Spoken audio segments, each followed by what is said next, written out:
너는 내 편 아니까 적이야. 갈라치기 하는 거? 너는 그 같은 부류야. 막 이렇게 치부해버리고 중간 그 회색 분자들은 그럼 어디로 가야 되는 거야?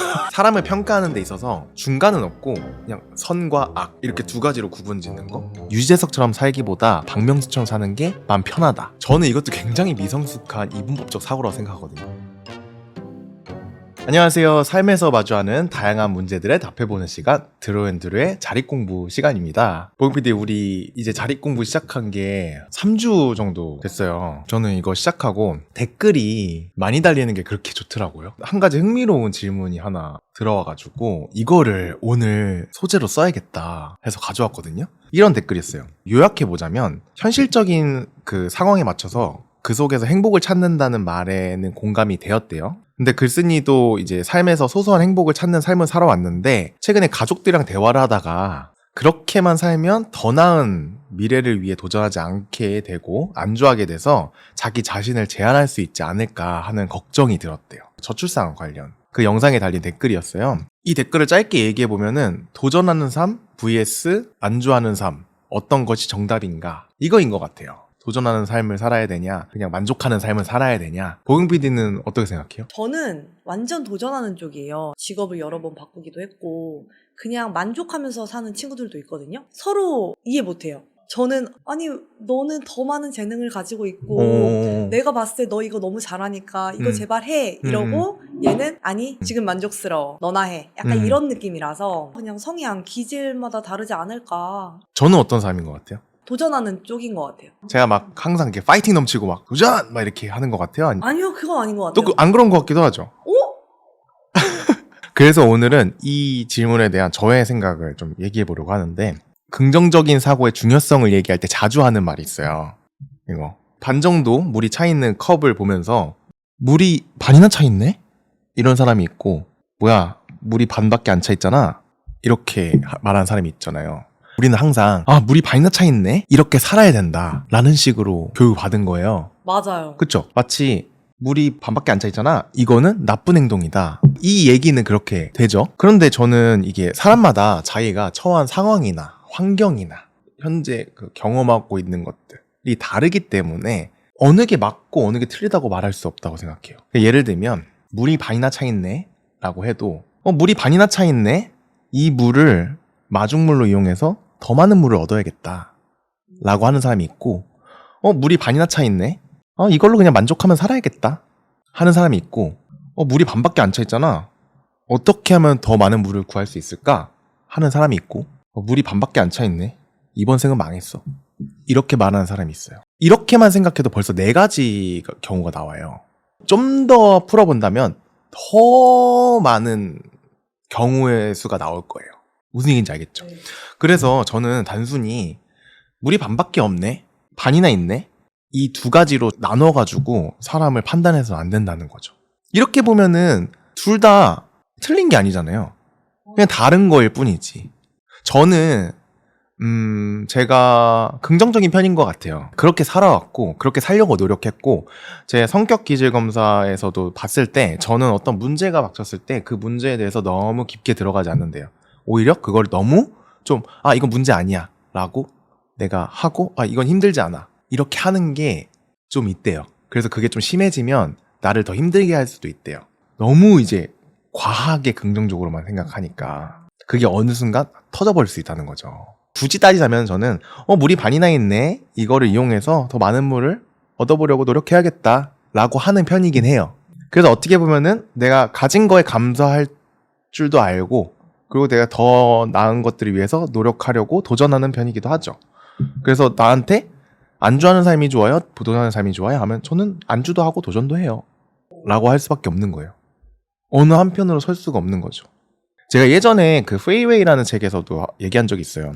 제가 콘텐츠를 만들다 보면은 제가 막 열심히 살 때가 있을 거 아니에요. 여러분 우리 이제 열심히 살아봐요. 우리 합시다 이러면 그렇게 열심히 하다가 골병 들어 나중에 제명이 못 살아 막 이렇게 말하는 사람이 있고 저는 그래도 이 현재 삶도 되게 중요해서 여기서 내가 즐기는 거 내가 추억을 만드는 거 내가 좋아하는 걸 하는 거 이런 소소한 행복도 놓지 말아요. 이러면은 그렇게 살다가는 거짓골 무면한다 막 해요. 좀 되게 극단적이잖아요. 그러니까 그게 이제 욜로랑 갓생러 저는 욜로적인 면도 있고 저는 갓생적인 면도 있거든요. 근데 이거를 단순히 이렇게 둘로 나눠가지고 넌 어느 쪽이야? 이러면 나는 욜로의 마음으로 갓생을 사는데? 라고밖에 대답을 못하는 거예요. 이게 다시 말하자면은 다양성을 존중하는 태도거든요. 이 물 하나를 보면서도 이렇게 다양한 방향으로 갈 수 있구나. 그래서 이것도 맞고 이것도 맞고 이것도 맞고 근데 나한테는 이게 맞아 하는 게 다양성을 존중하면서도 나를 지키는 건강한 태도인 거죠. 근데 단순히 너 안주하는 삶이야 도전하는 삶이야 둘 중에 딱 정해. 너 이거 물 보고 반밖에 없네라고 했어 반이나 있네라고 했어. 둘 중에 정해. 이게 딱 그 소위 말하는 이분법적 사고 흑백 논리. 다시 돌아와서 만족하는 삶 도전하는 삶. 여기서 지금 보시는 분들도 자기의 성향이나 성격 기질, 상황, 환경 이런 거에 따라서 의견이 다 다를 거예요. 그러면 남이 어떻다더라 하지 말고 나는 어떤 삶인가를 내가 스스로 정의해보는 나는 어떤 삶을 추구하는가 그게 좀 건강한 자립이지 않을까? 그리고 나와 의견이 달라도 그 의견들도 수용해주고 존중해주고 하는 거. 야 이거 물이 반밖에 없다고 말하면 되게 이 부정적인 놈아 이러면 안 된다는 거죠. 그것 또한 어느 정도 그 결핍을 동기로 이용해서 발전적으로 살아가고 생산적으로 살아갈 수 있는 방법이기도 하거든요. 그냥 저한테는 안 맞을 뿐이에요. 저는 좀 긍정적인 걸 좋아하고 그게 저한테 편하고 맞는 거니까. 그런 사람은 저랑 잘 안 맞을 수도 있겠죠. 쟤는 너무 긍정적이야. 쟤는 뭐 다 좋대. 이러면서 이제 다양한 시각을 갖는 거 너무 중요한 것 같아요. 이 약간 이분법적으로 생각을 하면 앤드류님이 저한테 어떤 성향이에요 했을 때 저는 도전적인 것 같아요 라고 했잖아요. 네네. 근데 그게 머릿속에 계속 난 도전적인 사람이야가 있으니까 저도 하기 싫은 때가 있잖아요. 그때 안 하면 아씨 나 도전적인 사람인데 왜 이러지? 이런 생각이 들어요. 나를 또 수용을 못 해주는. 그러니까 친구한테는 너 왜 도전적인 삶을 살지 않아? 하면서 친구도 수용 안 해주고 나도 수용을 안 해주게 되니까 그 관계가 틀어질 수 있는 거죠. 어쩌면 그 친구도 말로는 나는 지금 만족해 이렇게 했지만 어떤 부분 또 도전적일 수도 있어요. 맞아요. 다른 것에 뭐 에너지를 썼을 수도 있어요. 뭐 아니면 과거에 그랬다던가 뭐 아니면 나중에 미래에 그럴 수도 있고. 지난번에 그 자존감 박살난 한국 그 영상에서 제 저출산 관련해서 이야기하다가 집값 이야기하면서 저는 결혼하면은 신혼 초에는 월세를 살 것 같다. 내가 경제력이 이제 아파트를 살 정도가 안 되면 그 영상에 이런 댓글 달렸더라고요. 월세 살 거라면서 오피스텔 소유자라고 크크크. 월세 찬양하면서 왜 본인은 오피스텔 샀어요? 뭐 이런 댓글들. 저는 이게 그 전형적인 이분법 착오라고 생각하게. 저는 10년 넘게 월세를 살아왔어요. 그러다가 3년 전쯤에 제가 사용하려고 오피스텔을 샀어요. 근데 오피스텔이 잘 안 오르는 걸로 유명해요. 보통은 떨어지고 낡고 이러면서 오피스텔 좋은 거는 이 월세 세팅하기 쉬우니까 보통은 이제 투자를 해가지고 월세 세팅을 하는 게 많단 말이죠. 근데 저는 제가 쓰려고 제가 샀고 공사해서 꾸미고 열심히 한 거고 앞으로도 저는 그거는 팔 생각이 없거든요. 웬만하면 가지고 있을 생각이거든요. 그리고 내가 여유가 돼서 샀는데 저는 그러면 월세 살 것 같은데 라고 발언을 했으니까 너는 평생 월세만 살고 절대 매매하지 마 뭐 이런 잣대를 들이미는 건가? 제가 뭐 다양성을 존중해야 된다 뭐 이렇게 얘기하면은 아마 그런 댓글도 달릴 거예요. 너 좌파냐? 포괄 차별 금지법도 너 찬성하는 거야? 이렇게 해가지고 막 몰아가. 또 제가 뭐 어떤 보수적인 성향을 가진 분이랑 이제 인터뷰를 했어. 쟤랑 붙어 다니는 거 보니까 너 우파냐? 뭐 교회 다닌다며 너 개독 보수냐? 막 나 그래서 저번에 제가 그 미국에서 살다 왔으니까 인테리어나 뭐 이런 스타일도 90년대 스타일 뭐 이런 거 좋아하는데 어디 오피스에 놀러 갔는데 미국 국기가 이렇게 걸려있는 게 되게 빈티지하고 예뻐 보이는 거예요. 그래서 제가 그거를 여기 사무실에 걸어놨어. 근데 어떤 분이 보더니 이거 왜 걸려있는 거예요? 근데 약간 그 질문이 약간 정치적 성향을 나타내는 거냐 이런 식으로 받아들이시는 거야. 나한테 그냥 인테리어 소품이었는데 그래서 된 거예요. 내가 오해받을 수도 있겠다. 근데 이게 누군가를 볼 때 너는 내 편, 너는 내 편 아니니까 저기야 갈라치기 하는 거? 중간 그 회색 분자들은 그럼 어디로 가야 되는 거야? 실제로 중간이 제일 많은데. 그니까요. 중간이 제일 많잖아요. 저는 그게 너무 별로인 것 같아요. 내가 싫어하는 사람이 어울려? 그럼 넌 내 편 아니야. 너는 그 같은 부류야. 뭐 이렇게 치부해버리고 사람을 평가하는 데 있어서 중간은 없고 그냥 선과 악 이렇게 두 가지로 구분 짓는 거? 그게 이제 이분법적 사고 흑백 논리. 저는 근데 사실 이런 그 댓글들 있잖아요. 예상했어요. 우리 예상했잖아요. 그리고 그거를 이해해요. 그래서 남겨두는 것도 있어요. 아니, 왜냐면 이게 사실은 심리학에서 말하는 그 방어 기제 중에 하나거든요. 자기와 타인을 한 가지 측면에서만 판단하는 이 기준을 딱 세워가지고 이거냐 이거냐. 전에 한번 보경PD한테 얘기했던 것 같아요. 제가 그 클래스 대본 보여주면서 컨텐츠 만들 때 제가 이거 생각하면 좋다. 그 5가지가 있었는데 그 중에 하나 보호였잖아요. 이게 뭐냐면 사람은 기본적으로 자기의 신념이나 생각이나 가치관이나 이런 자기가 믿는 것들이 훼손되는 거를 굉장히 싫어해요. 그게 훼손되면 나까지 공격하는 걸로 받아들여요. 그래서 반대로 그런 것들을 얘기해줬을 때 그게 보호받는다고 느껴요. 근데 보통 나와 다른 견해를 갖고 있는 사람의 얘기를 들으면은 그게 나를 공격하는 것처럼 느껴서 방어 기제가 발동하는 거죠. 그래서 이분법적 사고가 나오는 거예요. 쟤는 나쁜 애, 난 착한 애. 모든 사람이 완벽하지 않거든요. 모든 사람이 장점이 있고 단점이 있고 그런 거잖아요. 아니, 저는 근데 그렇게 생각할 수 있다고는 생각하거든요. 근데 그게 이제 태도가 너 그거지 하고 단정 짓는 거라 혹시 이런 생각이신가요? 저 아까 처음에 줬던 그 댓글 있잖아요. 그것도 어떻게 보면 이분법적으로 나눈 거지만 이 친구는 엔드림 생각은 어때요? 저는 그래서 이게 아니 너무 친절하잖아. 이건 너무 상대에 대한 존중을 갖고 하는 질문이잖아. 근데 오피스텔 왜 삼? 이거는 그거야말로 공격인 거죠. 그래서 이효리 씨가 한 말 중에 세상에 좋은 사람 나쁜 사람이 어딨어, 나랑 잘 맞는 사람 안 맞는 사람이 있는 거지, 이 말 되게 사람들에게 공감 많이 받았죠. 유튜버들 사이에서도 떠다니는 그런 말들이 있어요. 그 이미지 좋은 연예인이나 유튜버는 나락 가면 회복하기가 어렵다. 그래서 유재석처럼 살기보다 박명수처럼 사는 게 맘 편하다. 이런 말이 있어요. 들어는 봤죠, 한 번쯤. 네. 저는 이것도 굉장히 미성숙한 이분법적 사고라고 생각하거든요. 이 말대로라면은 유재석은 선한 사람, 박명수는 악한 사람, 이렇게 나눠서 이거보다 이렇게 사는 게 마음 편하다, 이렇게 해버리는 거잖아요. 그게 기저에 깔려 있는 거잖아. 유재석 씨도 박명수 씨도 각각 장점이 있고 단점이 있을 거란 말이에요. 사람이잖아요. 유재석 씨가 굉장히 선하고 이타적이고 배려하고 이런 젠틀한 모습을 많이 보여주지만 유재석 씨도 본인이 막 스트레스를 극도로 받는 상황이나 아니면 위급 상황이나 이럴 때는 좀 이기적인 행동을 할 수도 있고 좀 자기중심적으로 말할 수도 있고 그럴 수 있단 말이죠. 그런 식으로. 근데 박명수 씨도 되게 호통치고 자기 할 말 다 하는 것처럼 보이지만 이분도 되게 따뜻하고 배려 넘치고 이타적인 부분이 또 있을 거란 말이죠. 예를 들면 한 유튜버가 있다고 생각해봐요. 그리고 구독자들이 있겠죠. A는 이 구독자가 참 밝고 성실하고 정직해, 나 그래서 이 사람이 참 좋아.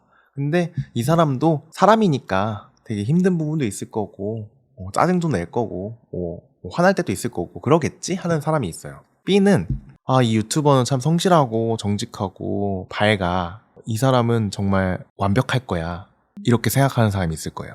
이 둘 중에 누가 오래 구독자로 남아있을까요? 당연히 1번이죠. 당연히 1번이겠죠. 아마 2번은 이 유튜버가 조금만 말을 잘못해도, 조금만 성실하지 않은 모습을 보여도 완전 반대편으로 돌아설 거예요. 사람인데 오타 낼 수도 있고 맞춤법 틀릴 수도 있고. 그럼요. 그래서 제가 보경PD 오타 낸다고 뭐라 안 그러잖아요. 나도 오타 많이 내가지고 실망이네요. 자기개발 유튜버가 이런 것도 틀리고 그래놓고 당신이 아니 사실 그 오타 내가 낸 것도 아니야. 난데. 알겠어. 실망할 수 있다 쳐. 근데 거기에 자기개발 유튜버는 왜 들어가며 물론 맞춤법을 지키면 좋겠죠. 근데 어떻게, 내가 사람인 걸 실수하잖아요. 그런 얘기를 좀 하고 싶었다. 이거 나의 약간 울분 컨텐츠. 7년간 쌓인 보경PD 생각해봐요. 내가 7년 동안 내가 몇 개의 댓글을 받아봤을까요? 진짜 많이 받았거든요. 그 울분을 여기서 다 토해내고 가는 것 같아서 굉장히 가뿐하고, 근데 실제로 그런 일이 많아요. 일상생활에서도, 친구 관계에서도. 우리 친구니까 너는 내 편이야, 너는 100점이야, 넌 너무 좋은 사람이야, 그렇게 기준을 자기가 잡아놓고 이 친구가 조금 잘못해, 약속 시간에 늦는다거나 생일날 전화 안 해줬다거나 이런 사소한 거 치면 네가 어떻게 그럴 수 있어, 이런 사람이 은근 많다니까요. 근데 저는 또 중요한 게 나와의 관계에서도 적용되는 것 같아요. 아까 보경 PD가 잠깐 얘기했지만 자신을 평가할 때도 100점 아니면 0점 이런 식으로 평가하거든요. 하나의 기준을 세워가지고. 그런 사람들은 그러니까 잘 되면 다행이에요. 근데 문제는 뭐냐면은 작은 실수를 용납 못해요. 뭔가 작은 게 조금 틀어져요. 그러면은 바로 꼬꾸라져요. 바로 자기 비하하고. 이게 그 기준이 딱 정해놓고 요거가 안 되면은 안 되는 거야. 안 되면은 무너지는 거야. 나는 뭐 이 대학을 안 가면 내 인생은 망했어. 이 회사에 못 들어가면 내 인생은 망했어. 이 사람이랑 못 사귀면 내 인생은 망했어. 다시 돌아가서 도전하는 삶 vs 안주하는 삶. 어떻게 사는 사람이 행복할까에 대한 답도 저는 사실 누가 정할 수 있는 게 아니라고 생각해요. 안주하면서도 도전할 수 있고 도전하면서도 안주할 수 있듯이 저는 저를 구독해주시는 우리 구독자분들도 그렇게 생각했으면 좋겠거든요. 그렇게 저를 바라봐줬으면 좋겠고 본인 스스로를 그렇게 바라봐줬으면 좋겠어요. 제가 뭐 자기개발 유튜버고 열심히 살아가고 그런 사람이긴 해요. 하지만 저도 게으를 때 있고 저도 귀찮을 때 있고 그렇거든요. 피곤할 때 있고 부정적일 때 있고 하거든요. 하지만 그럼에도 불구하고 좀 긍정적으로 살아가려고 좀 열심히 살아가려고 발전적으로 살려가려고 노력하고 있으니까. 그러면 이런 질문이 있을 것 같아요. 그러면 앤드류님은 그런 이분법적 사고를 가진 사람을 대할 때 어떻게 대처하냐. 너무 궁금해요. 저는 유튜브를 하니까 너무 많이 만나잖아요. 너무 자주 보잖아. 보시면 알겠지만 우리 댓글에 늘 달리잖아요. 늘 극단적인 예시로 나를 프레임을 씌우잖아. 이거를 어떻게 성숙하게 대처할 수 있을까에 대한 고민을 해봤어요. 저는 이렇게 생각하기로 했어요.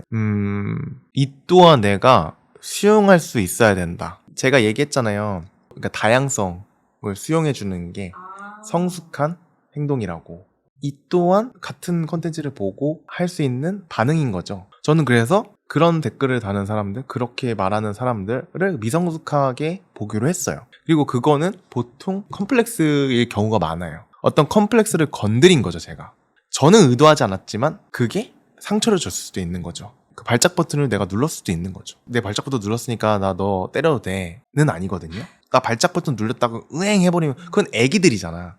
애기들이 뭐 어디 불편하면 으행 울지. 어른이 발작 버튼 눌린다고 발작해버리면 그게 정말 미성숙한 행동이니까 알았어. 이거는 너의 문제, 너의 미성숙함, 너의 분노 나는 받지 않겠어 라고 할 수 있는 거죠.